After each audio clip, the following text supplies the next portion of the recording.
ये शान है ये मान है, वतन का ये सम्मान है, चले वतन इसी से है, यही मेरा अभिमान है, ये मेरा संविधान है। लोकतंत्र ये गणतंत्र है, न्याय की ये नीति है, संपन्नता की रीति है, कानून की दलील है, कर्तव्य है, अधिकार है, विचारों का अंबार है। स्वराज भी इसी से है, इसी से वतन महान है, ये मेरा संविधान है। भारत की मिट्टी के बारे में कुछ अनूठा है, जो कई बाधाओं के बावजूद हमेशा महान आत्माओं के लिए आराध्य बना हुआ है। Today, as we celebrate the Constitution Day to commemorate the adoption of the supreme law of Indian land, we must not forget to pay a tribute to Mahatma Gandhi, whose principles are clearly reflected in the very essence of the Constitution, and the chief architect and father of our Indian Constitution, B.R. Ambedkar, who held the office of the chairman of the drafting committee.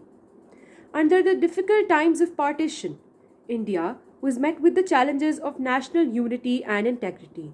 In such unprecedented times of partition, Sardar Patel took upon himself the daunting task to unify all 565 princely states into the independent India. On this Constitution Day, we also pay our homage to this astounding leader who combined in himself the true features of a nationalist, catalyst, and a realist. In words of Dr. B.R. Ambedkar, one of the architects of the Indian Constitution, preamble is a way of life which recognizes liberty, equality, fraternity as the principles of life and which cannot be divorced from each other. This was the vision under which the preamble of our Constitution was laid down. Not only does this provide to us the clarity behind our Constitution, but also helps a common man connect to this comprehensive document.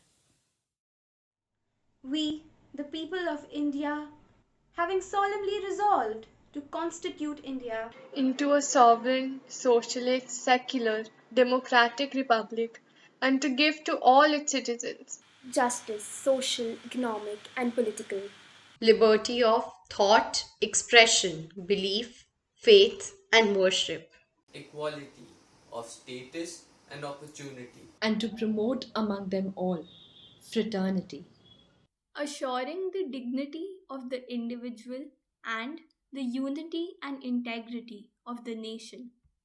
in our Constituent Assembly this 26th day of November 1949. Do hereby adopt, enact, and give to ourselves this Constitution. संविधान सभा की कुल सदस्यता 389 थी।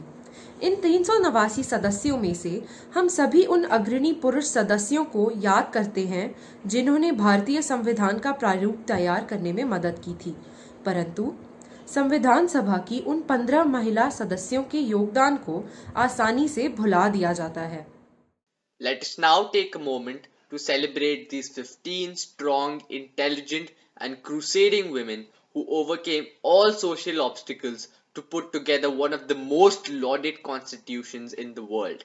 Some of these 15 women included Dakshayani Velayudhan, Hansraj Jivraj Mehta, Begum Aizaz Rasool, Durgabai Deshmukh, Ammu Swaminathan, Sarojini Naidu, and Vijay Lakshmi Pandit. Today, we pay homage to these women of our Constituent Assembly who defied all challenges and left no stone unturned to formulate our Constitution. संविधान की कार्य प्रणाली इस बात पर निर्भर करेगी कि लोग भविष्य में स्वयं का संचालन कैसे करेंगे, ना कि कानून के वास्तविक निष्पादन पर। These were the words of the only Dalit woman of the Constituent Assembly, Dakshayani Velayudhan. She provided another unique perspective upon the debates on reservations and separate electorates for the Dalit community, which continue even today. Mr. Chairman, Before I express my views on the resolution, let me pay my humble homage to our revolutionary father Mahatma Gandhi. It is his mystic vision, his political idealism, and his social passion that gave us the instruments to achieve our goal. Sir, now that the draft is before us for general discussion, I request you to permit me to express my views on the same. The able and eloquent chairman of the drafting committee has done his duty creditably within the scope of the general setup of the new state of India. But this does not mean that I have not got any criticism about the draft. I fear that the Constituent Assembly, from the very beginning of its formation, showed more interest in things other than making a constitution. We hear daily speeches made by our great leaders and their ideals and principles, but in the Constitution, we find that it is barren of their ideas and principles. We have got leaders of national and international importance, but in our Constitution, we find that those principles and ideals are absent. The general criticism is that the draft is a replica of the 1935 Act. But we cannot forget the fact that we have got a legacy of the British imperialist administration. Just as the British administrators wanted to keep India centrally and provincially as a single unit, we tried to bring India centrally and provincially as a strong unit. And this centralization of power has led to all the troubles. There are two ways of making India a strong unit. One is by the method of centralization of power, and the other is by decentralization, which now goes under the safe words democratic methods. But in this draft, we cannot find anything that is democratic, and decentralization is totally absent. It is a great tragedy that in making the constitution of a great country with 30 crores of people, with a great culture behind it, and the great principles and teachings of the greatest man of the world on the surface, we were only able to produce a constitution that is totally foreign to us. For example, we find that the direct recruitment to governorship is taken from the Government of India Act, and it shows that we have not even left out a comma from it. Also, sir, I cannot understand why there should be centrally administered areas under the new constitution. The British kept these areas simply to have the military rule in the country. It is better that these provinces are merged with the adjoining provinces, and thus we will not be losing anything. Then I want to say a few words about the socialist demand at this stage. I must say that though they have a large following, I do not agree with their demand that this Constituent Assembly should be buried. I have to make one suggestion. The present Constitution, when it comes into force, will be put before the public by way of the general elections. Then, this Constitution can be made an election issue, either for its acceptance or rejection. If the majority of the electorates accept the constitution, then we can take it that the whole country has accepted it. If the majority of the electorates reject it, then we must take it that the whole country has rejected it. And the party that comes into power and the legislature that will be formed thereafter can take up the constitution and make the amendments that are necessary. The working of the constitution will depend upon how the people will conduct themselves in the future, not on the actual execution of law. Thank you.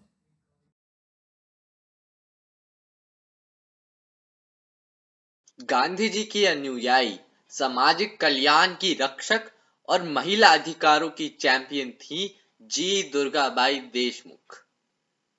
One of the important female architects of the Indian Constitution.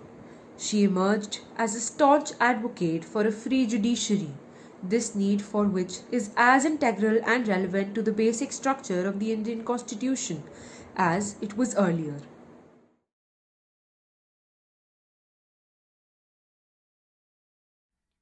Mr. President, sir, the speakers that have preceded me have placed before you in a highly learned manner an exhaustive analysis of the constitutional setup which this country is going to have. Sir, there is only one standard by which we have got to judge this constitution.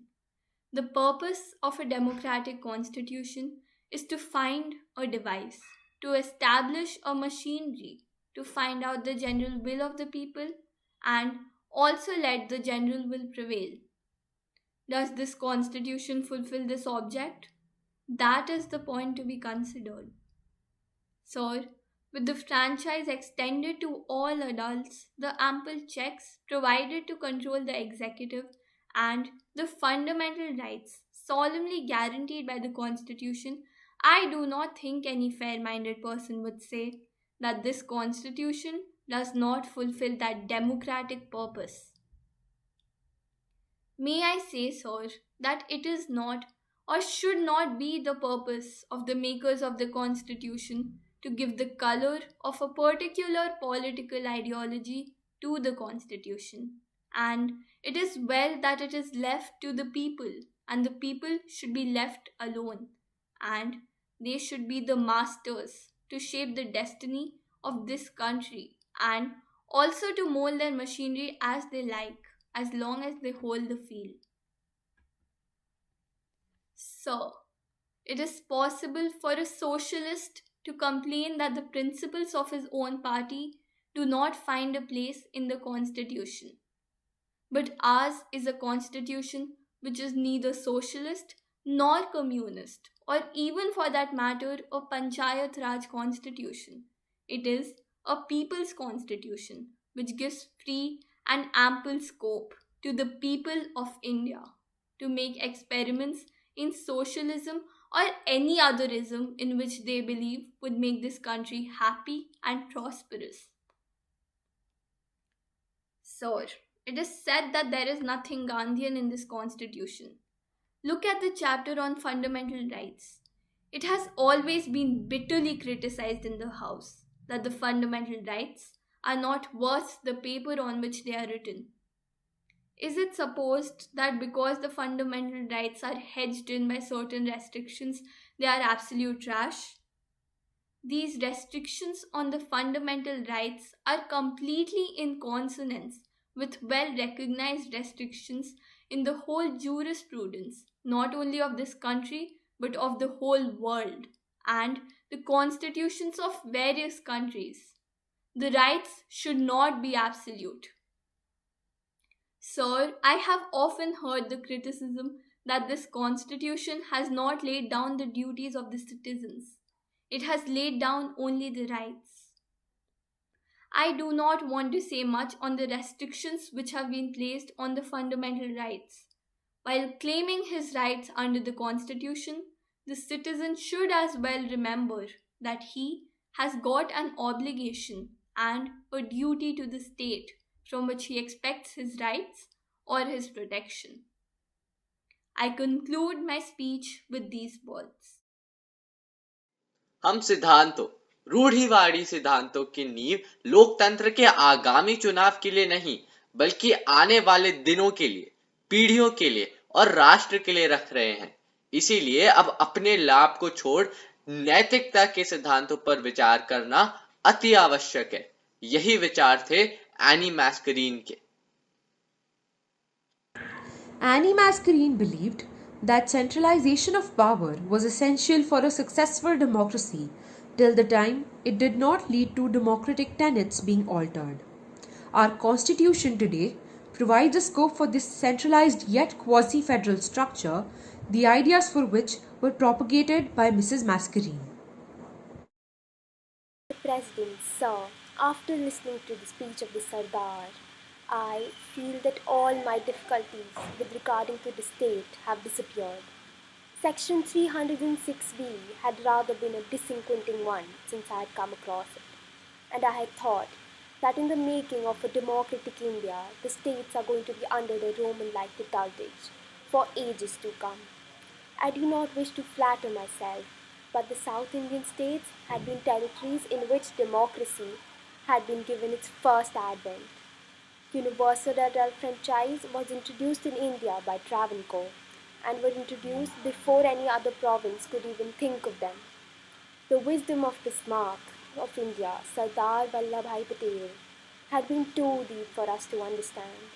He had so molded the destiny of democratic India that states which are already quite advanced are on par with the provinces, and the states which are to advance hereafter are given a safety valve so that they may develop without fear. The other point which strikes me is the importance of centralization of power.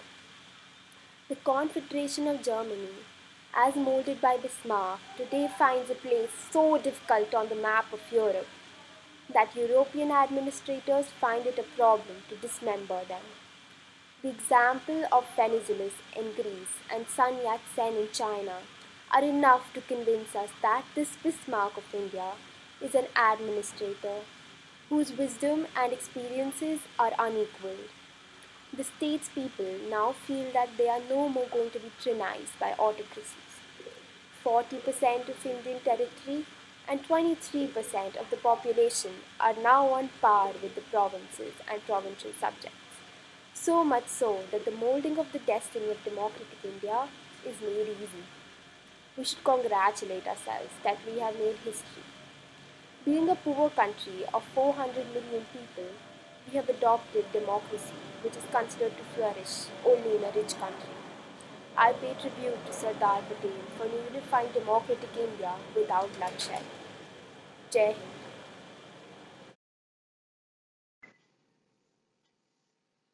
किसी ने सही ही कहा है, साहस की परीक्षा तब आती है जब हम अल्पसंख्यक में होते हैं, और सहनशीलता की परीक्षा तब आती है जब हम बहुमत में होते हैं। कुछ ऐसे ही विचार थे बेगम आइजाज रसूल के। A woman propounded for her journey from Parda to Parliament. Begum Aizaz played a key role in establishing an affirmative action towards the minorities of our country. Such a protective discrimination still constitutes a fundamental part of our constitution. Sir, I congratulate the Honorable Dr. Ambedkar for this lucid and illuminating exposition of the draft constitution. He and the drafting committee had no ordinary task to perform and they deserve our thanks. As a woman, I have very great satisfaction in the fact that no discrimination will be made on the account of sex.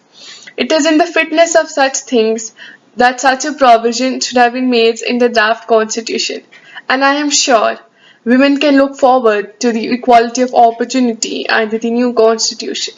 The question of the reservation of seats for the minorities has engaged the attention of this House. It is true, sir, that last year, on the recommendations of the Minority Subcommittee, this House accepted the principle of the reservation of seats for certain communities.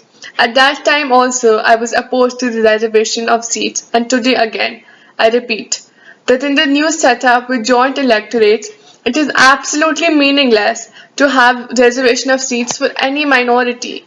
We have to depend upon the goodwill of the majority community. Therefore, speaking for the Muslims, I say that to ask for reservation of seats seems to, in my mind, quite pointless. But I do agree with Dr. Ambedkar that is for the majority to realize its duty not to discriminate against any minority. Sir, if that principle that the majority should not discriminate against any minority is accepted, I can assure you that we will not ask for any reservation of seats for the minorities as far as the Muslims are concerned. We feel that our interests are absolutely identical with those of the majority and expect that the majority would deal justly and fairly with all the minorities. At the same time, as it has been pointed out by some honorable members in their speeches, reservations of seats for the minorities in the service is a very essential thing, and I hope that the members of this House will consider it when we deal with that question. In conclusion, sir, I would say that whatever we put in this constitution, we must see that all our efforts are concentrated to make India strong and prosperous with equality of opportunity, happiness and prosperity for all, so that India may lead the countries of the world on the path of peace and progress. The success of a constitution lies in the cooperation between our fundamental rights and the directive principles of state policy.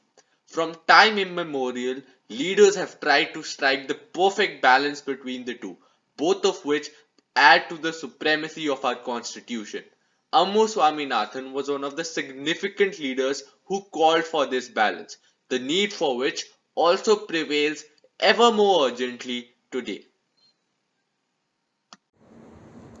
In one of her last speeches, she said, and I quote, हमने इस संविधान का प्रारूप तैयार किया है और हमें इसका पालन करना होगा। हमें अपने अधिकारों को प्राप्त करने के लिए काम करना होगा और हमें नीतियों के ऊपर राज्य नीति के निर्देशों को लागू करना होगा।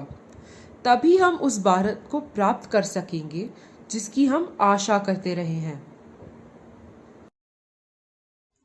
Sir, the passing of this constitution for an independent India can be called, without exaggeration, the realization of a great dream of 400 million people. The first picture of the great man Mahatma Gandhi comes to my mind, who by years of untiring work made it possible for us today to be an independent country.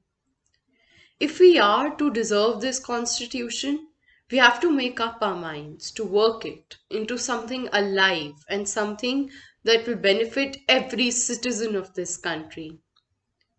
We have to see that the ideas and ideals which are on paper are implemented by the people of this country. The Constitution gives us fundamental rights, equal status, adult franchise, and the removal of untouchability, things for which India had been fighting for all these years.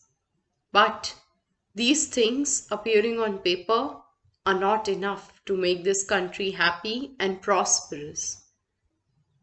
The Constitution rests on two pillars: fundamental rights and directive principles. Fundamental rights guarantee freedom of speech, association, and worship for all. Equal rights for both men and women will help them shoulder their responsibilities to make India a great country. Fundamental rights give civil and political rights. Directive principles, which ensure moral rights, constitute the basis for social and political democracy. For the Constitution to work properly, every citizen should not only be assured of his rights but should also know his duties and responsibilities. Freedom is not to be used for doing anything that anyone likes. Freedom does not mean license. Let us hope that the Constitution will be considered worthy of our country. Though there are many who find fault with the great number of clauses in it, I hope they will remember that our task was a very difficult one. I feel that it has been a great achievement to have been able to bring all divergent opinions together and frame the constitution of this kind, which has been agreed to by a very large majority. I hope that some of us will live to see that the Constitution becomes a real stronghold for human rights and it will work towards establishing a real democracy so that there will be happiness and prosperity for everyone. Sir, I conclude my speech strongly supporting that the Constitution may be passed.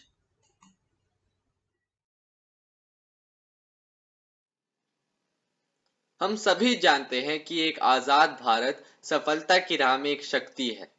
वैश्विक शांति और परस्पर संबंध के इस युग में हम अलग अलग राष्ट्रों की बात नहीं कर सकते। हमें क्रम से काम करना होगा और एक ऐसी दुनिया बनानी होगी जहां भारत वैश्विक शांति की ओर एक योग्य भागीदार हो। Keeping in mind this idea, Article 51 of our Constitution talks about global peace and universal brotherhood. Having a far-sighted vision, Vijay Lakshmi Pandit, who was one of the leaders who significantly added to this idea of security and peace, the relevance of which is more seen today than ever. Mr. President, it was my privilege in 1937 to move the first resolution after the inauguration of provincial autonomy in my province. which demanded a constituent assembly to draw up a constitution for an independent India. Today, 10 years later, that constituent assembly is meeting here. This is a historic milestone in our progress towards freedom. I am sure that we can all recall the appalling state of United Nations when it was first born in San Francisco. The Asiatic nations assembled there, but were never given a chance to speak independently, and they pathetically echoed the voices of their respective imperialist powers. I would like to point out that it is a matter of great pride that perhaps for the first time in history, at the last United Nations Assembly, India, a country not free herself, was able to confidently raise her voice for the freedom of oppressed and dependent people all over the world. The United Nations has recognized India because she has shown within herself today a power to give a lead to the world, and we mustn't overlook that. A free India would no doubt lead not only Asia but the whole world.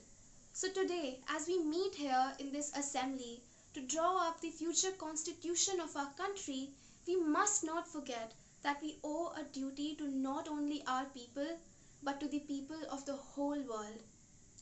It is through our design for living we shall be helping other nations decide the pattern of their own lives, and for that, our design must be right.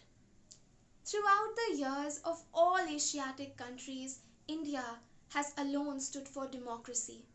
The people of this country have adhered to the ideal of democracy, even at great peril and personal sacrifice. Today, we are finally in a position to show the world that we can implement our ideals.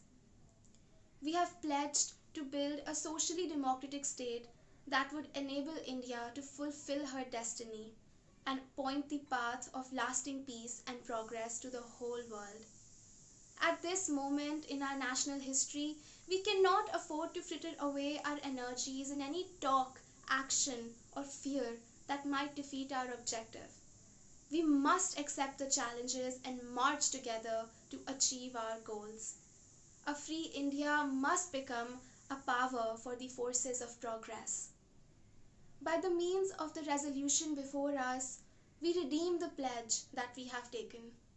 I appeal to the members of this House to pass the resolution.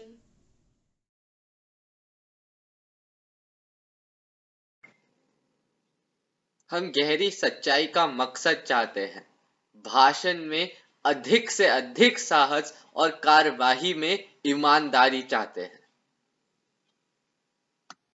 This powerful verse was put forward by Sarojini Naidu. Sarojini Naidu played a pivotal role in the adoption of the national flag in the Constituent Assembly. Her contribution towards women's right to vote and universal suffrage still resonates in the Indian Constitution. I speak on behalf of that ancient reborn mother with her undivided heart and indivisible spirit, whose love is equal for all her children.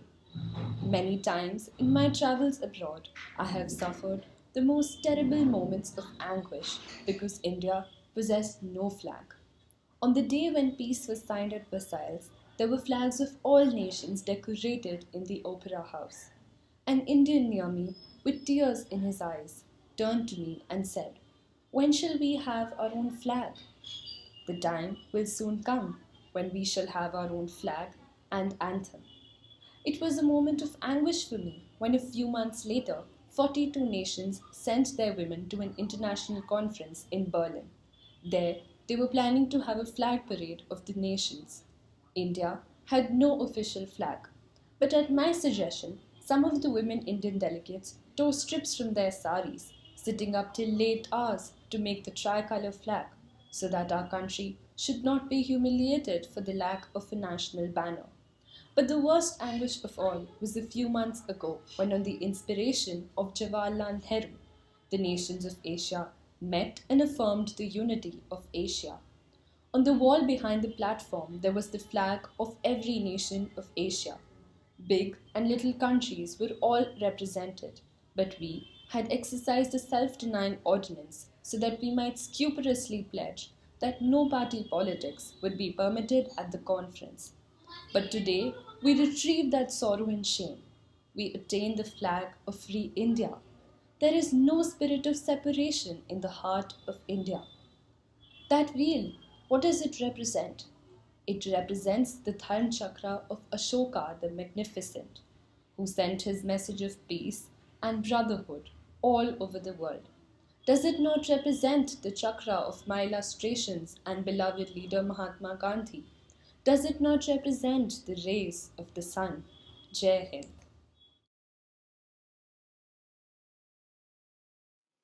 हमारे लोकतंत्र की सफलता के लिए राजनीतिक स्वतंत्रता और सामाजिक आर्थिक समानता दोनों ही बहुत महत्वपूर्ण हैं।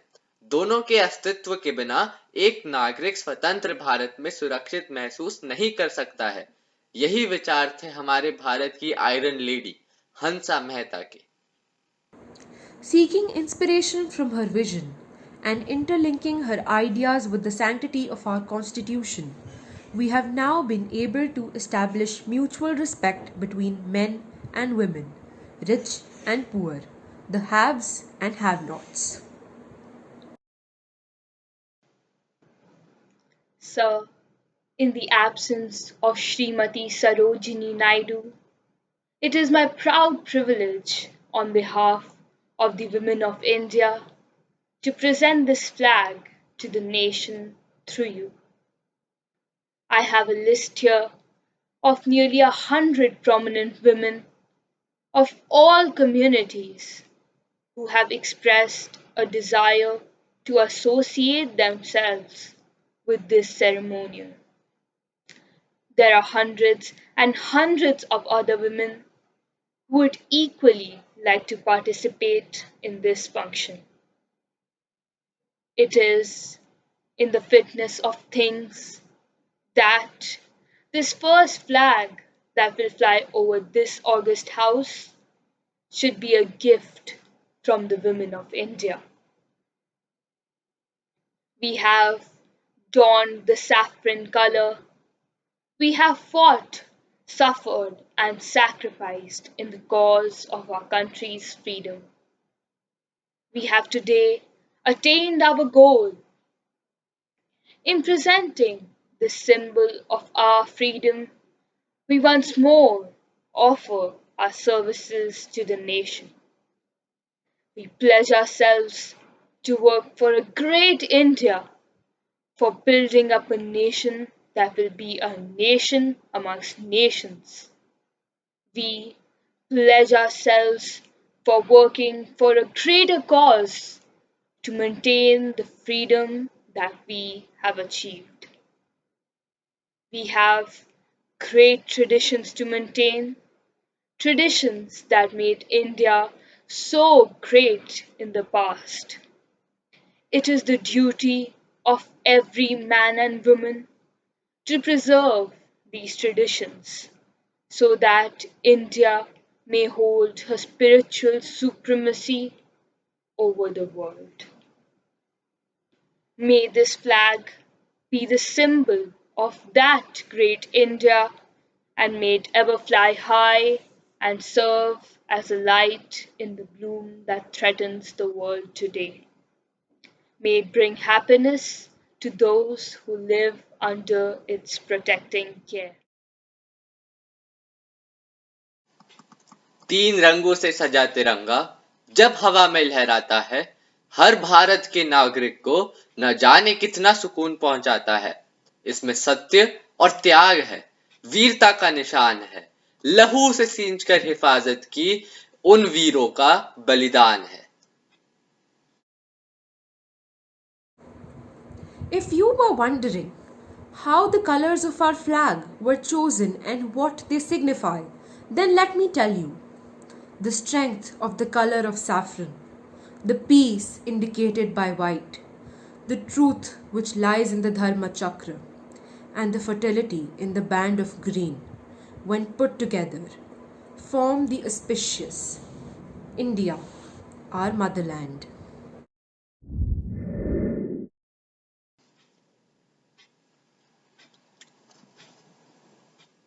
जैसे हर सिक्के के दो पहलू होते हैं, वैसे ही संविधान में दिए गए हमारे मौलिक अधिकारों के साथ हमारे मौलिक कर्तव्यों को निभाना बहुत महत्वपूर्ण हो जाता है।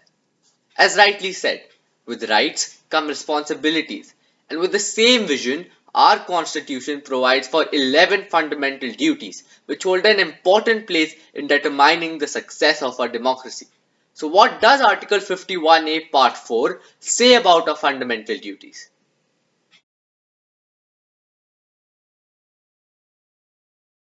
It shall be the duty of every citizen of India to abide by the Indian Constitution and to respect its ideals and institutions, the national flag and the national anthem. Cherish and follow the noble ideals that inspired the national struggle for freedom. Uphold and protect the sovereignty, unity, and integrity of India. Defend the country and render national service when called upon to do so. Promote harmony and the spirit of common brotherhood amongst all the people of India, transcending religious, linguistic, and regional or sectional diversities, and to renounce practices that are derogatory to the dignity of women. value and preserve the rich heritage of the country's composite culture. Protect and improve the natural environment, including forests, lakes, rivers, and wildlife, and to have compassion for all living creatures. To develop the scientific temper, humanism, and the spirit of inquiry and reform. Safeguard public property and abjure violence. Strive towards excellence in all spheres of individual and collective activity so that the nation constantly rises to higher levels of endeavor and achievement. Provide opportunities for education to his child or ward between the age of 6 and 14 years. इसी के साथ हम इस कार्यक्रम को समाप्त करते हैं और आशा करते हैं कि हम सभी अपने संविधान का मान रखेंगे और अपने कर्तव्यों का पालन करते हुए भारत के एक जिम्मेदार नागरिक की भूमिका निभाएंगे। अंत में आपके समक्ष प्रस्तुत है बंकिम चंद्र चटर्जी द्वारा रचित राष्ट्रीय गीत वंदे मातरम।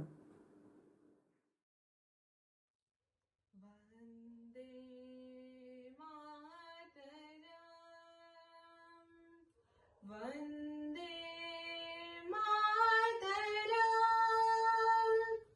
सुजलां सुफलां